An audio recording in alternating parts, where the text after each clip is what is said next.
اللهم نقرأ سورة الفاتحة مسبوقة بالصلاة على محمد وآل محمد. اللهم صل على محمد وعلى آل محمد. بسم الله الرحمن الرحيم.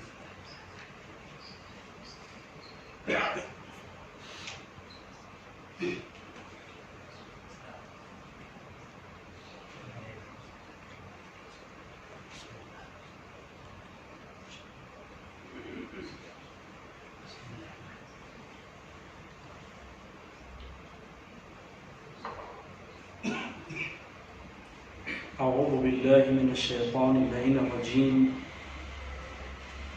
بسم الله الرحمن الرحيم. الحمد لله رب العالمين. الصلاة والسلام على أشرف الأنبياء والمرسلين طه وياسين ورحمة للعالمين أبي القاسم محمد.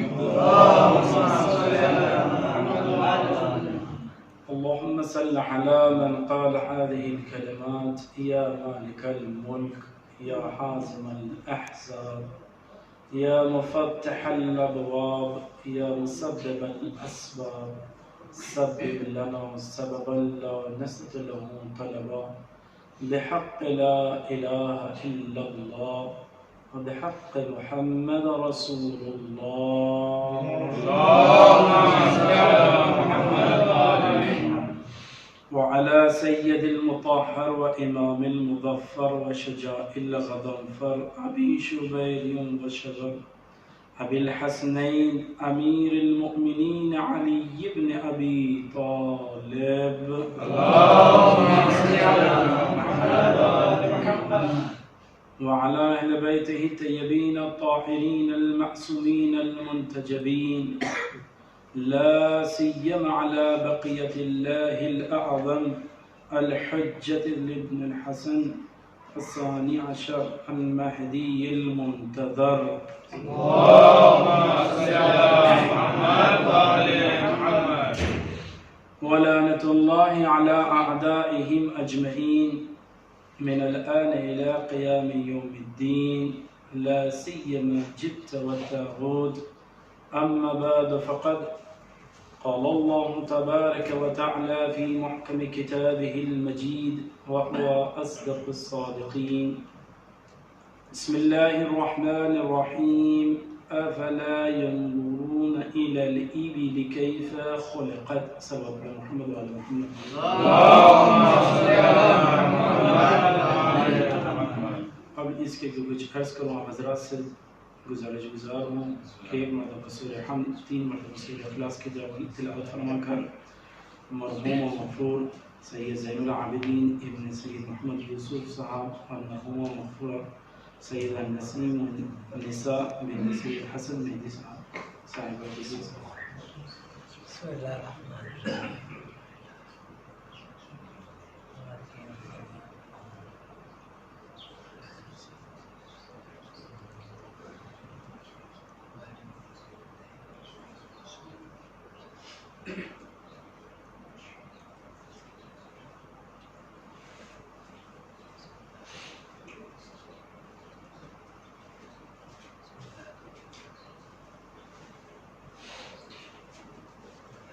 ایک سلوات پڑھ محمد وعلی محمد. اللهم صل على محمد وآل محمد. عزیزان گرامی، افاضل کے سامنے لبکشائی جسارت ہے، لیکن تبرکاً و تجمن حاضر ہوا ہوں.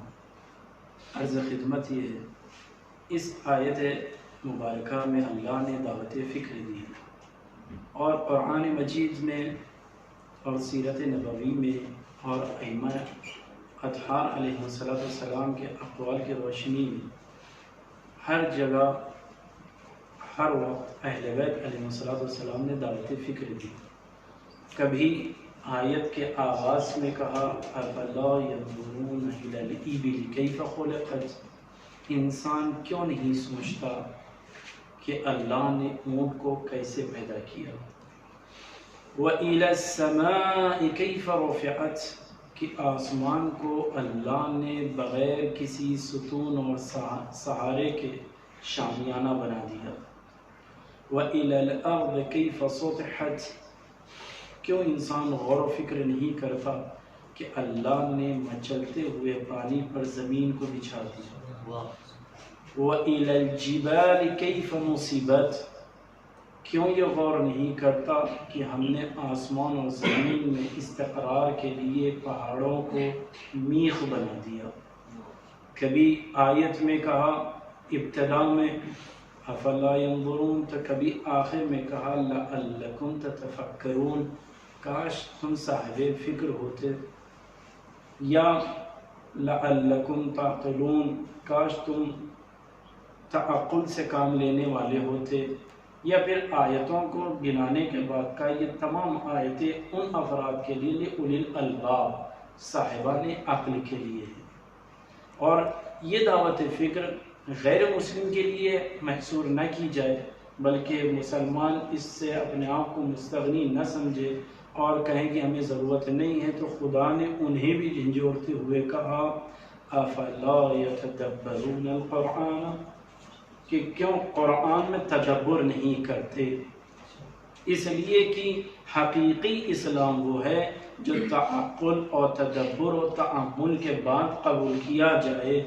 آنکھ بند کر کسی کا کلمہ پڑھنا یہ کسی صاحب عقل کی واضح دلیل نہیں ہے، لہذا ہر وقت تدبر کرنا چاہیے، تعقل کرنا چاہیے، تأمل سے کام لینا چاہیے کہ انسان عقل کا سہارا لے، عقل کے سہارے سے فیصلے کرے۔ اسلام نے اتنا عقل کے لیے کہا کہ پیغمبر نے واضح طور سے کہا 70 سال عبادت کرنا اور ہے، لمحہ بھر فکر کر اللہ کی نشانیوں کو دیکھ کر معرفت خدا حاصل کرنا اور ہے۔ اقوال ائمہ کو ملخص کرتے ہوئے آیت اللہ العظمیٰ شیخ عبداللہ مامقانی رحمۃ اللہ علیہ نے بہت بہترین جملہ اپنی کتاب مرآت الارشاد میں لکھا، عبادت تفکر اگرچہ کہ اس کا فرد ہے لیکن فرد مستغنی ہے دوسری عبادتوں سے۔ عبادت کرنے سے عبادت انسان کو ثواب تک پہنچاتی ہے، لیکن تفکر و تدبر و تأمل کرنے سے انسان یہ مرحلے سے ثواب تک نہیں پہنچتا بلکہ خدا تک پہنچتا ہے۔ اگر انسان لمحہ بھر تفکر کر لے تو اپنی زندگی کا خاتمہ بہترین افراد میں قرار دے سکتا ہے۔ اس کی بہترین شاہد مثال بیت القصید کے عنوان سے مقتل سے لیا جائے تو جناب حر ہے جو ابھی تک تفکر کا دامن نہیں چھوڑے تھے، جب انہوں نے تفکر کیا، تأمل کیا، تدبر کیا تو ابدی لعنت اللہ ہونے سے اپنے آپ کو بچا کر ایسی جگہ آئے جہاں معصوم نے کہا میرے ماں باپ بھی آپ پر تھے۔ لہذا عقل کا استعمال ضروری ہے۔ اب یہاں پر ایک بحث ہے کہ آیا صرف عقل کا ہونا کمال ہے یا عقل کا استعمال کمال ہے؟ بہت سے ایسے افراد ہیں جن کے پاس عقل ہے لیکن عقل کے استعمال کے راستے صحیح نہیں ہے، وہ واقعی طور سے تدبر نہیں کرتے، تأمل نہیں کرتے۔ سب سے واضح سی دلیل زیادہ طولانی گفتگو نہ کرتے ہوئے جناب ابا وہاب، جن کو جناب بہلول کے نام سے یاد کیا جاتا ہے، جناب بہلول ابا وہاب گزر رہے تھے، دیکھا چند افراد ایک چوراہے پہ مدعی کو گھیرے ہوئے، مدعی کا دعویٰ کیا ہے معلوم کیا تو اس نے کہا کہ کوئی مجھے بیوقوف نہیں بنا سکتا۔ بہت سے لوگ کوشش کر رہے تھے لیکن ہار جا رہے تھے۔ جناب بہلول آگے بڑھے، اجازت لی، اگر مدعی سے کہا آپ مجھے اجازت دیں تو میں بھی آزما لوں۔ جناب ابا وہاب کے حلیے کو دیکھا کہ پورا لباس گرد و غبار اور مٹی میں اڑا ہوا ہے، عصا تک کی ڈھنگ کی نہیں ہے، تو اس نے دیکھا تو جناب ابا وہاب نے مسکراتے ہوئے کہا عاقل کی سب سے بڑی نشانی ہے وہ لباس پہ نہیں جاتا بلکہ حکمت کو ہمیشہ ٹٹولتے رہتا ہے، تلاش کرتے رہتا ہے، اجازت دے دو۔ کہا ٹھیک ہے بسم اللہ۔ تو جناب ابا وہاب نے کہا تم یہیں رکو میں ابھی آیا۔ یہ کہہ کر جناب ابا وہاب چلے گئے۔ جو مجمع گھیرے ہوئے تھا وہ منتشر ہو گیا، جو سورج اس دعوے کو سنا تھا وہ غروب میں چلا گیا، ہر کوئی اپنے مقام پر پہنچ گیا۔ مدعی انتظار کرتے کرتے بہت دیر کے بعد جب مغرب ہو چکی تو ایک ویرانے کو تلاش کرتے ہوئے جناب ابا وہاب کے بیت الشرف کو تلاش کرتے ہوئے پہنچے۔ کہا ابا وہاب تم نے تو کہا تھا کہ مجھے بیوقوف بناؤ گے، تو جناب ابا وہاب نے مسکراتے ہوئے کہا بن بھی گئے پتہ بھی نہ چلا۔ تو پتہ چلا عقل کا رکھنا کمال نہیں ہے، عقل کا استعمال کمال ہے۔ اور عقل کا استعمال کہاں سب سے زیادہ پتہ چلتا ہے؟ کہا عقل کا سب سے بہترین استعمال ارادہ ہے۔ اگر انسان ارادہ جس زاویے سے کرے گا اس کی ویسی شخصیت ظاہر ہوگی۔ ارادے پہ مفصل گفتگو موجود ہے، بس دو چار اشارے دے کر اپنے اصل محور کی طرف آ جاؤں۔ عقل کی معراج استعمال کی ارادہ، اور ارادے کے اندر پختگی ہونی چاہیے۔ اب ارادہ کہتے کسے ہے؟ کہ یہ ایک ایسا کلمہ ہے جو خالق اور مخلوق کے درمیان مشترک ہے۔ اللہ بھی ارادہ کرتا ہے، بندے بھی ارادہ کرتے ہیں، لیکن امام معصوم نے فرمایا فَإِنَّ إِرَادَةَ اللَّهِ الْفِعْلَ لَا غَيْرُ ذَلِكَ، ارادہ خدا صفات فعلیہ میں سے، صفات ذاتیہ میں سے نہیں ہے بلکہ صفات فعلیہ میں سے، اور صفات فعلیہ میں سے ہونے کے بعد اس کی خصوصیت یہ ہے کہ بلا تلفظ، اس کو تلفظ کرنے کی ضرورت نہیں پڑتی ہے۔ بلا لفظ، جب تلفظ نہیں ہے تو لفظ کی بھی بحث نہیں ہوگی، جب لفظ نہیں ہے تو بلا کلام، اس میں کلام بھی نہیں پایا جاتا۔ اس کے بعد امام فرماتے ہیں بلا کیف، اس میں کیفیت بھی نہیں ہوتی ہے، بلکہ امام نے فرمایا بلا تفکر، انسان کب ارادہ کرتا ہے؟ پہلے تفکر کرتا ہے پھر ارادہ کرتا ہے۔ کہا خدا کی ذات میں نہ کیف ہے، نہ تفکر ہے، نہ تلفظ ہے، نہ کلام ہے، نہ کلمہ ہے، ہر زاویے سے مستغنی ہے، وہ خدا کا ارادہ ہے۔ اب اس میں علماء متکلمین کے ہاں لمبی بحث ہے، ارادہ اور مشیت ایک ہے یا الگ ہے، حتیٰ کہ امام رضا غریب علیہ السلام نے فرمایا کہ تین چیز ایک صلوات پڑھ دو محمد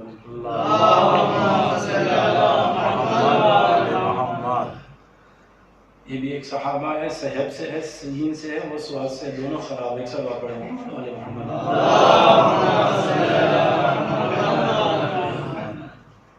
تو کیا کہا امام نے؟ فرمایا الابداع والارادہ والمشیہ، یہ تین کی تین چیزیں ایک ہے، نام الگ ہے، مشیت خدا، ارادہ خدا، ابداع خدا سب ایک ہے، ہماری بحث اس پر نہیں۔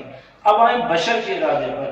اب بشر کا ارادہ کیسا ہے؟ کہہ رہے ہیں بشر کے ارادے کے اوپر بہت سی گفتگو کی گئی ہے۔ سب سے بہترین گفتگو سید مروج موسوی رحمۃ اللہ علیہ نے اپنی کتاب منتہی الدرایہ فی شرح الکفایہ، اخوند خراسانی رحمۃ اللہ علیہ کے بحث ارادے پر تعلیقہ اور حاشیہ لگاتے ہوئے شرح کے انداز پر مختصر طور سے شرح کی ہے، جس میں انہوں نے کہا ارادہ حتمی جب پاتا ہے تو وہ 8 مرحلوں سے گزرتا ہوا پاتا ہے، اور ان میں سے کچھ اختیاری ہوتے ہیں اور کچھ اجباری ہوتے ہیں۔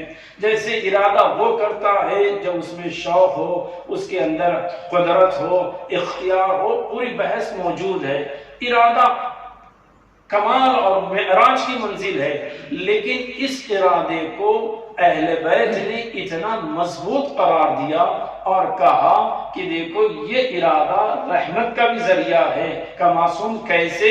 کہ تم بس نیکی کا ارادہ کر لو تو یہ جو کرام الکاتبین بیٹھے ہوئے ہیں وہ تمہارے نام اعمال میں ثواب لکھتے جائیں گے۔ کیوں؟ ارحم الراحمین کی طرف یہ بندہ آ رہا ہے تو اس کا ثواب لکھنا شروع کر دیا جائے گا۔ اس کے برخلاف کہ اگر کوئی گناہ کا ارادہ کرے تو اللہ آواز دیتا کہ ابھی نہ تحریر کرنا، کیونکہ اس نے انجام نہیں دیا۔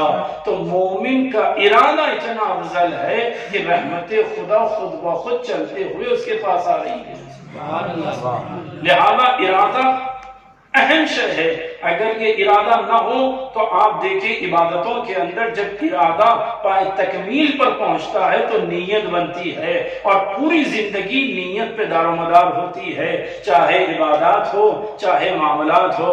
اگر نیت صحیح نہ ہو تو پھر زندگی صحیح نہیں ہو سکتی۔ ایک صلوات پڑھے محمد والا محمد پر۔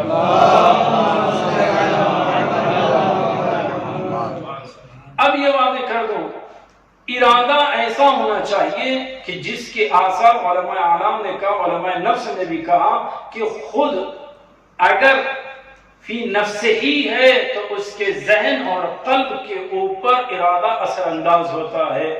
جس طریقے سے عام مثال دے دوں، یوگا کے اندر آسناس کرتے رہیے، پدماسن کریں، چکراسن کریں، دھنوراسن کریں، تو لیکن پدماسن میں بھی آپ سے کہا جاتا ہے ایشور کی طرف اپنے آپ کو توجہ دلائیے گا، اوپر سے نور آ رہا ہے تو آپ کے چہرے پر نور آتا جائے گا۔ کیوں؟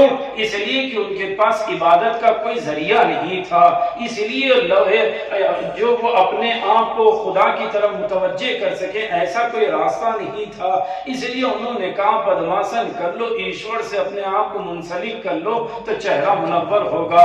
امام کہتے ہیں تمہارے پاس بندگی رکھی گئی ہے، تم اپنے آپ کو نور مطلق کی طرف متوجہ کر لو۔ نماز شب کے لیے جیسے ہی کھڑے ہو جاؤ تو ملائکہ تمہارے چہرے کو منور کر دیں گے، اور جب تم نماز شب کے لیے ہاتھ اٹھا کر تکبیر کہو گے تو روئے زمین سے ایسا نور آسمان کی طرف جائے گا، ملائکہ کہیں گے خدایا یہ نور کس کا ہے؟ تو آواز قدرت آئے گی، اے ملائکہ یہ میرا خاص بندہ ہے، جہاں ہر کوئی سو رہا ہے یہ مجھ سے ریاض و نیاز کے لیے جاگ رہا ہے۔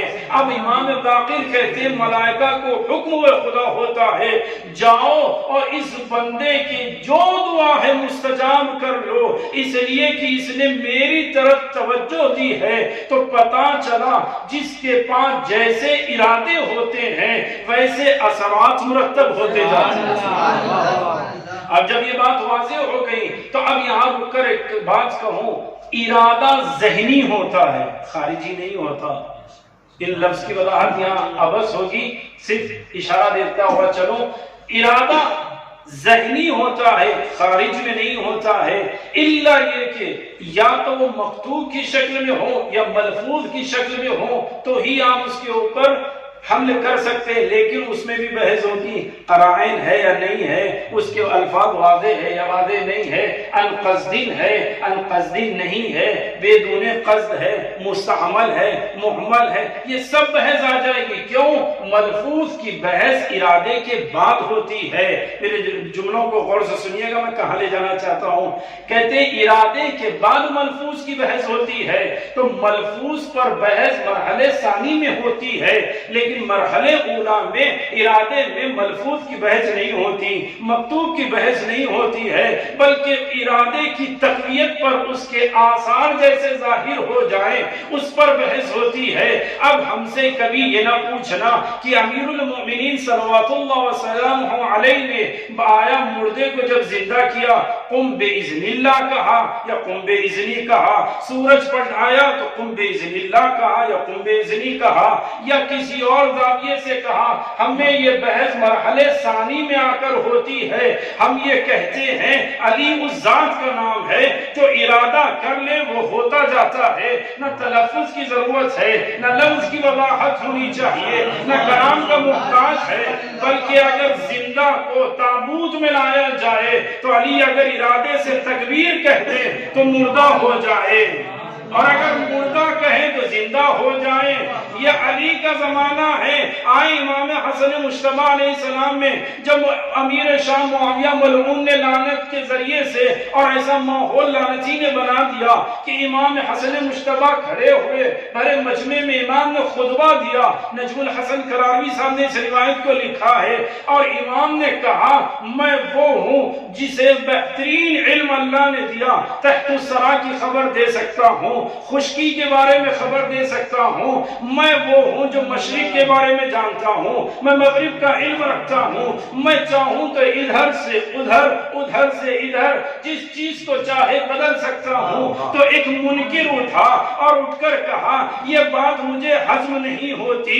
تو ایک مرتبہ امام نے کہا کیا مطلب ہے تیرا؟ کہا اگر یہ قدرت آپ کے پاس ہے مشرق کے اشیاء کو مغرب میں لا دیا جائے یا مغرب کے اشیاء کو مشرق میں لا دیا جائے تو آپ یہ بتائیں کیا آپ مجھے صنف رجال سے نکال کر صنف نسواں میں لا سکتے ہیں؟ تو بس جتنا کہا امام نے کہا تجھے شرم نہیں آتی مردوں کے درمیان؟ ایک سلوات پڑھے محمد علیہ محمد۔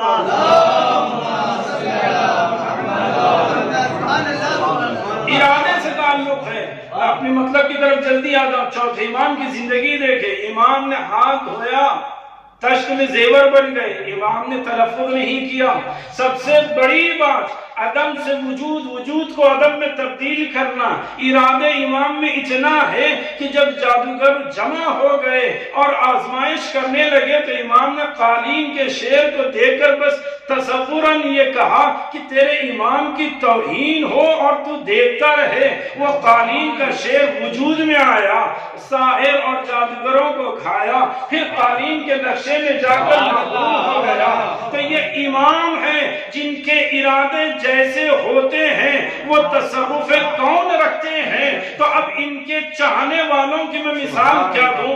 جو 200 برس کا ہو جائے، سلمان محمدی جس کو لقب مل جائے اور مدائن میں بیٹھے اور فضائل علی کا ماحول بن جائے، کسی نے کہا علی کیسے ہیں اور سلمان محمدی فضائل سناتے گئے یہاں تک کہ غذا کا وقت آ گیا کہ کچھ مل جائے تو روٹی بناتے ہوئے جب لکڑیاں خاموش ہونے لگی اور زیادہ لکڑیاں مہیا نہ تھی تو روٹی بنانا مشکل تھا، تو سلمان محمدی نے اپنے پیر کو اور اس مطبخ میں رکھ دیا اور علی کا ذکر کرتے رہے، آگ قدم سے نکلتی رہی اور روٹی بنتی رہی۔ نفس الرحمان میں کہا سلمان پر تعجب نہ کرنا، یہ ایسا ارادہ کر لے تو واقعی کون میں تصرف کر سکتا ہے۔ ایک سبب پر محمد والے محمد پر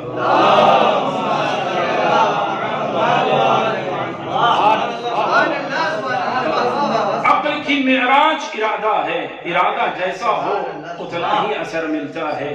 جو ارادہ جیسا رکھتا ہو آل محمد کے سلسلے میں آل محمد اس کے ساتھ ویسا ہی تصرف کرتی۔ اس پر بڑا غور کریے۔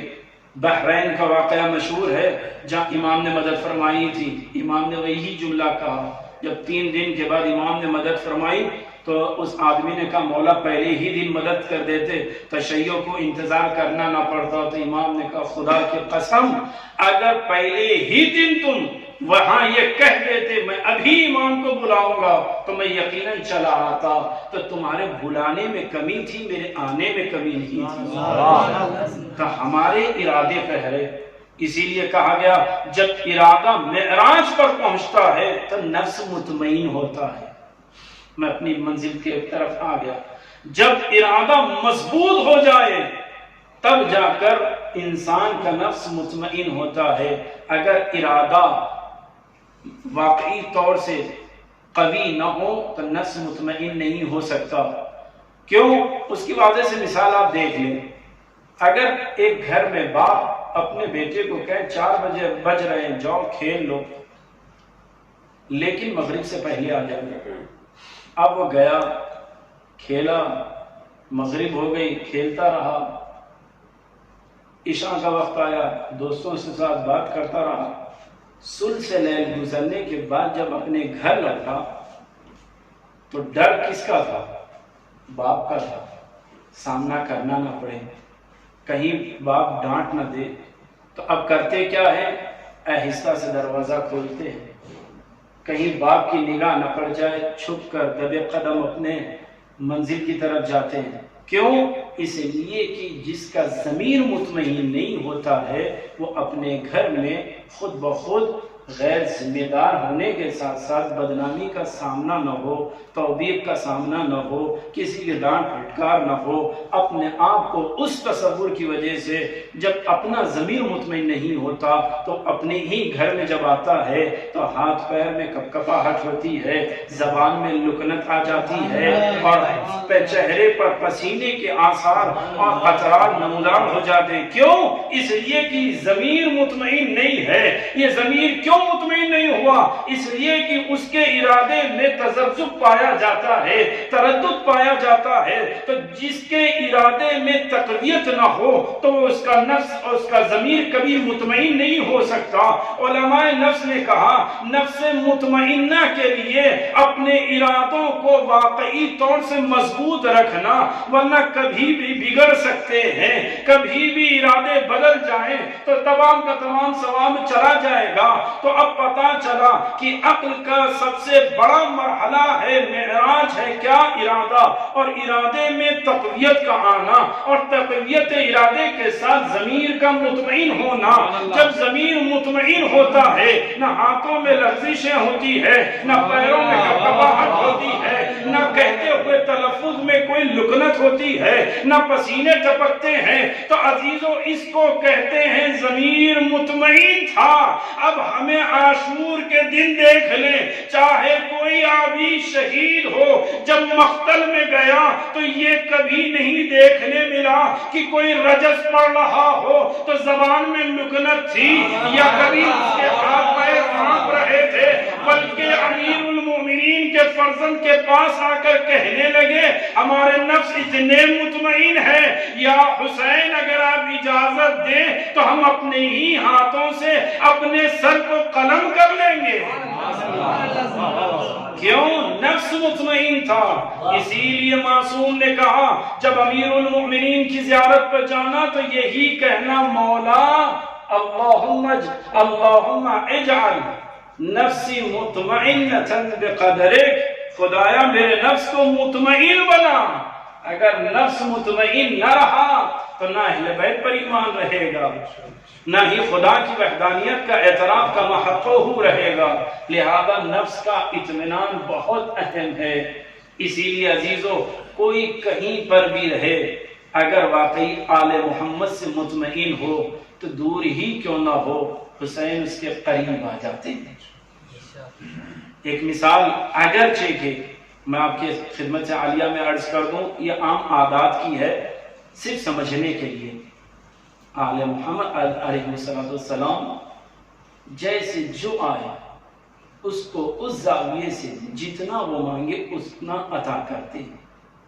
سب سے واضح سی مثال ہے، جب ایک آدمی شام میں مقام راس الامام کے پاس جو منسوب ہے امام کی طرف، وہاں بیٹھا امام سے التجا کرتا کہ مجھے زیارت نصیب ہو جائے،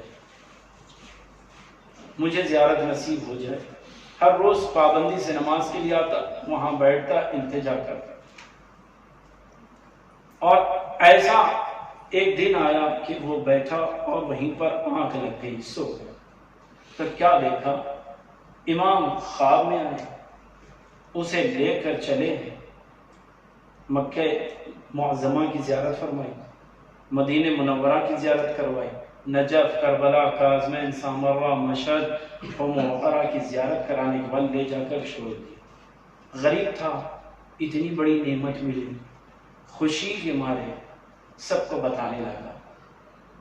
اس کے اس معجزے کو کنزرفوں نے دعوے نبوت میں تبدیل کر دیا، کہا یہ دعوے نبوت کر رہا ہے، حتیٰ کہ قاضی گن لے گئے، سزا ہو گئی، قید میں ڈالا گیا۔ جب کسی زاویے سے ظالم کو خبر دی گئی، بادشاہ کو، کہ تم نے ناحق اس کو قید خانے میں ڈال دیا، اس نے دعویٰ یہ نہیں کیا تھا بلکہ اس کے امام نے اسے زیارت کرائی لے جا کر خواب میں، تو اس ظالم بادشاہ نے، ملعون نے مذاق اڑاتے ہوئے کہا جس امام نے اسے زیارت کرائی اس سے کہو کہ اپنے امام سے کہیں کہ اسے قید خانے سے بھی لے جائے۔ بس اتنا کہا۔ یہ کہنا تھا، دوسرے دن صبح دوڑتے ہوئے آئے دربان کے لوگ اور قید خانے کے تمام افراد کہ وہ آدمی غائب ہے، قید خانے میں موجود نہیں ہے۔ کب ہتھکڑی توڑی گئی؟ کہا نا۔ کہا زنجیروں کو منقطع کیا گیا؟ کہا نا۔ تو پھر کہا زمین میں کوئی سراغ ہے؟ کہا نا۔ کہا کہیں کوئی کچھ؟ کہا کچھ نہیں، جیسے تھے ہتھکڑی اور زنجیری ویسے ہی ہے، اور کہیں پر کوئی کچھ نشان نہیں ہے۔ جب بعد میں اس سے پوچھا گیا تو اس نے مسکراتے ہوئے کہا کہ تم نے کہا تھا کہ اپنے امام سے کہنا کہ جیسے اب تمہارا امام جب زیارت کرا سکتا ہے تو تمہیں آزاد بھی کرا سکتا ہے۔ تو اس نے کہا بس میں نے اپنے امام سے ارادہ کرتے ہوئے، توسل کرتے ہوئے، میرا ضمیر مطمئن تھا کہ وہ میرا امام ہے، جب چاہے سورج پر ڈھالے، جب چاہے قید خانے سے جسے آزاد کرا لے، تو جس کے قبضے قدرت میں سب کچھ ہو، کیا وہ مجھے آزاد نہیں کرا سکتا؟ لہذا مجھے آزادی نصیب ہو گئی، لہذا نفس مطمئن ہونا چاہیے۔ لیکن عزیزان گرامی، مسائل کی طرف آتے ہوئے دو جملے عرض کر دوں۔ اگر ضمیر مطمئن ہو، شاید یہ جملہ آپ کے لیے نہ ہو، مباشرتاً کسی اور کے لیے پہنچ رہا ہو تو بہتر ہے، یا میں اپنے ضمیر کے لیے کہہ رہا ہوں، جس کا نفس مطمئن ہوتا ہے وہ کبھی دولت مند کی دولت پہ نہیں جاتا، کسی کمزر کی شہرت پہ فخر نہیں کرتا، کبھی اپنے آپ کو فساد اور فتنے میں مبتلا نہیں کرتا، اپنے رزق کے لیے جادو اور ٹونے کا سہارا نہیں لیتا، اپنی مصیبت کا مرثیہ ہر جگہ نہیں پڑتا۔ جس کا ضمیر مطمئن ہے، آج بھی اس دور میں علی کے فرزند موجود ہیں اور وہ ہمارے وارث حقیقی ہے، ہمارے آقا و مولا ہے، وہی امام حقیقی ہمارے۔ تو اگر یہ عقیدہ ہو تو کبھی کسی کو مصیبت نہ سناؤ، بلکہ جوار امیر میں بیٹھ کر اس امام کا واسطہ دے کر اگر دعا کرو تو یقین جانیے گا آغا سید شیخ ابو الحسن آغا شیخ غربی علی غربی کا جملہ ہے کہ یاد رکھنا جوار علی علیہ السلام میں، جملہ بڑا غور سے سنیے، آغا شیخ علی غربی کا ہے، کہتے ہیں رحمت اللہ علیہ کہ یاد رکھنا جوار علی علیہ السلام میں بھوک و پیاس کی شکایت نہیں ہو سکتی، اس لیے کہ جب علی باحیات قید حیات میں تھے انہوں نے یہودیوں کو بھوکا رہنے نہیں دیا، تو کیا جوار میں کسی کو بھوکا رہنے دے گا؟ یہاں بھوک و پیاس پہ توجہ نہ دینا، وہ ہر جگہ ہے، وہ رزق پہنچائے گا، بس ایک دعا کرنا، وہ یہ کہ مولا میرا نفس مطمئن رہے، آپ کے در کے علاوہ کہیں اور تصور نہ جائے، اور توفیق کی دعا کرنا، اس لیے کہ اگر توفیق نہیں ہے تو پڑوس میں رہنے کا بھی کوئی فرق نہیں ہے۔ ایک سلام پڑھے محمد والے محمد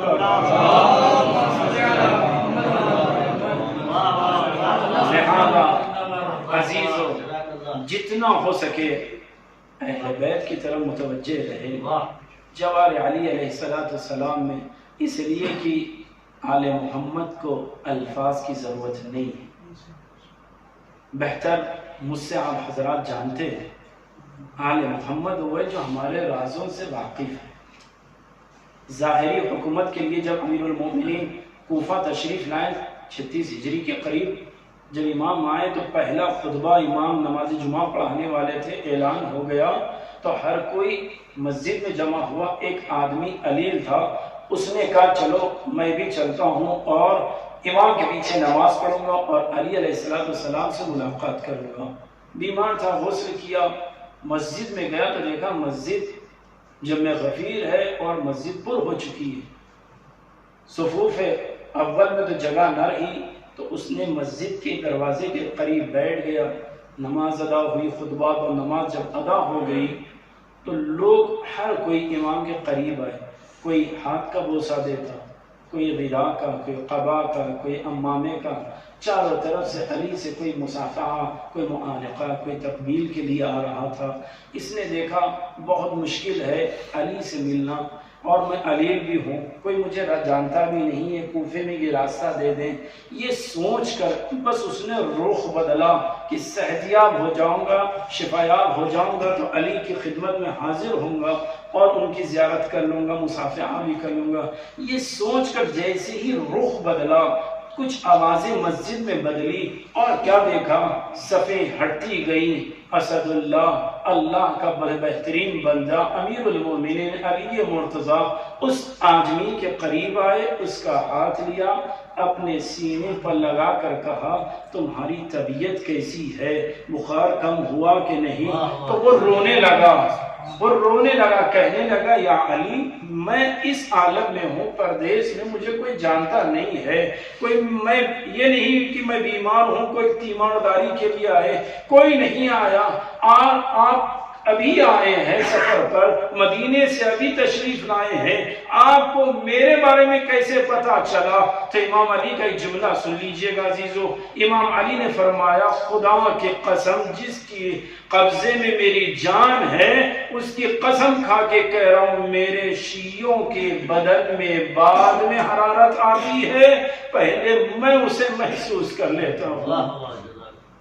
لہذا اس جملے سے مسائب کے لیے اتنا کافی ہے کہ یا علی آپ جو شیعوں کے لیے اتنا تصور کرتے ہیں اور یہ سوچتے ہیں کہ ان کے بدن میں حرارت بعد میں آئے، پہلے خود آپ محسوس کرتے ہیں، تو آئے کربلا میں جس وقت امام حسین سید الشہداء 6 ماہ کے بچے کو لے کر چلے ہیں تو کیا حرارت تھی، کیا انداز تھا۔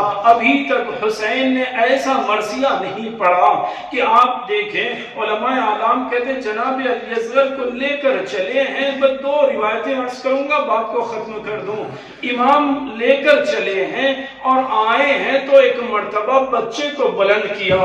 ارباب مقاتل نے لکھا فرفع الحسین بن علی، امام نے بلند کیا کس کو؟ عبداللہ الردی، امام نے جناب علی اصغر کو بلند کیا اور بلند کر کے کہا کہ اس بچے کے اوپر رحم کرو، اس کے لیے غذا فراہم نہیں ہے، کارے پانی دے دو۔ اس کے بعد امام صادق علیہ محمد کہتے ہیں جناب علی اصغر کی کیفیت یہ تھی کہ یتلبا، کہ جناب علی اصغر یتلبا کے مرحلے میں تھے۔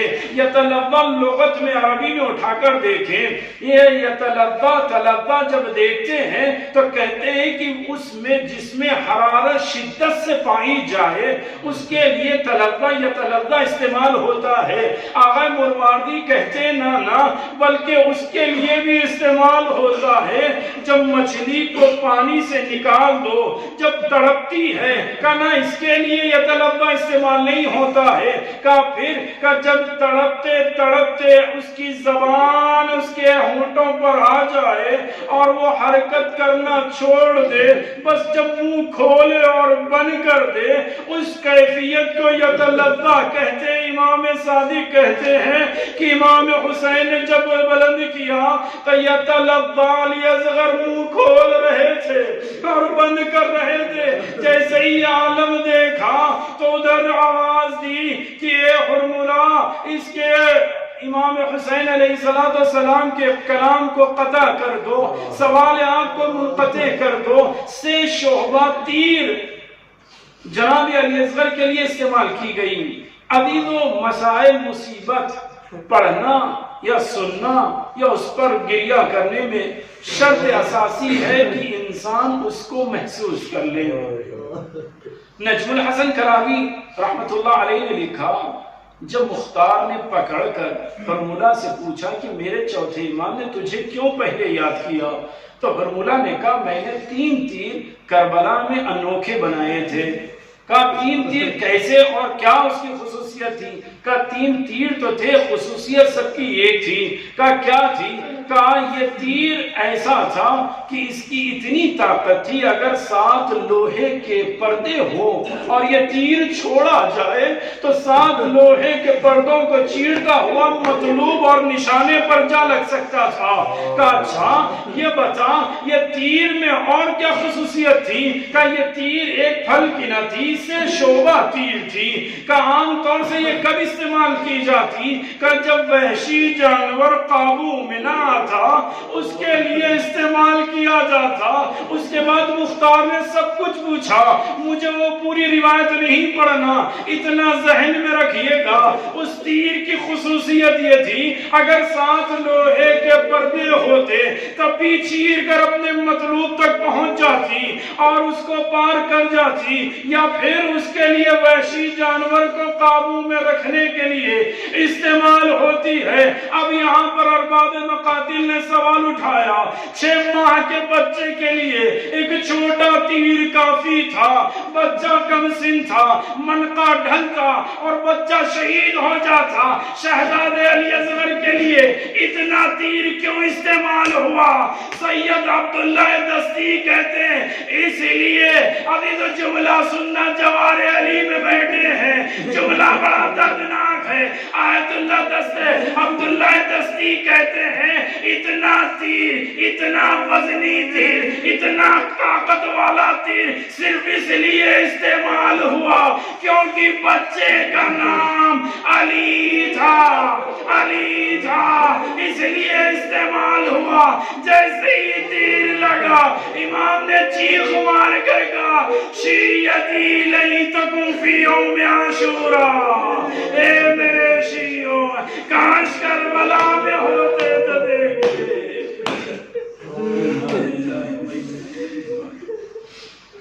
رزن لقضائه وتسليما لأمر مولاه لا إله پروردگار رب فعل محمد و آل محمد اس قلیل سے عزاداری کو قبول فرما۔ خدایا تجواسہ آل محمد علیہ السلام کا امام وقت کے ظہور میں تعجیل فرما، ان کے لشکر میں ہم سب کو شمار فرما۔ خدایا تجواسہ آل محمد کا اس منحوس بیماری سے خدایا تمام مومنین کو محفوظ فرما، جو بیمار ہو چکے انہیں شفا کامل و عاجلہ عنایت فرما۔ خدایا مقامات مقدسہ کی حفاظت فرما، جنت البقیع پر سایہ عنایت فرما۔ خدایا تجھے واسطہ آل محمد کا جو بھی مقامات مقدسہ کی حفاظت کرے خدایا ان کی حفاظت فرما، اور جو شہید ہو رہے ہیں ان کی شہادت کو قبول فرما۔ خدایا ہمیں دنیا میں زیارت حسین بن علی نصیب فرما اور آخرت میں شفاعت حسین نصیب فرما۔ خدایا پریشانی حال مومنین کی پریشانیوں کو دور فرما۔ خدایا جوار علی علیہ السلام میں رہنے کی اس نعمت عظیم کو ہم سے سلب نہ فرما۔ خدایا جوار علی علیہ السلام میں رہ کر علم دین حاصل کرنے کے بعد اس پر عمل کرنے کی توفیقات کرامت فرما۔ خدایا تمام مرحومین کی مغفرت فرما، ان کے اور ہمارے گناہ کبیرہ و صغیرہ کی مغفرت فرما۔ خدایا مرحومین کے قبور کو ان کے لیے منور و معطر و وسیع تر فرما، انہیں جوار ائمہ میں جگہ عنایت فرما۔ خدایا اگر دشمنان اسلام و آزاداری لائق ہدایت ہے تو ہدایت عطا فرما، ورنہ انہیں نیست و نابود فرما۔ خدایا جس مرحومہ کے اور مرحوم کے لیے مجلس منعقد کی گئی خدایا ان کی مغفرت فرما، ان کے قبور کو منور و معطر و وسیع تر فرما، انہیں جوار ائمہ میں جگہ عنایت فرما۔ خدایا تجھے واسطہ آل محمد علیہ السلام کا ہمیں کسی کا محتاج نہ بنا۔ خدایا تجھے واسطہ آل محمد کا ہمارا خاتمہ بخیر فرما، الہ آل محمد پہ فرما۔ ربنا تقبل منا انک انت السمیع العلیم۔ آپ حضرات سے گزارش ہے 1 مرتبہ سورہ حمد 3 مرتبہ سورہ اخلاص کی تلاوت فرما کر مرحوم و مغفور سید زین العابدین ابن سید محمد یوسف، مرحوم و مغفورہ سیدہ نسیم النساء بنت سید حسن مہدی اور جملہ مومنین و مومنات بالخصوص شہداء اسلام کے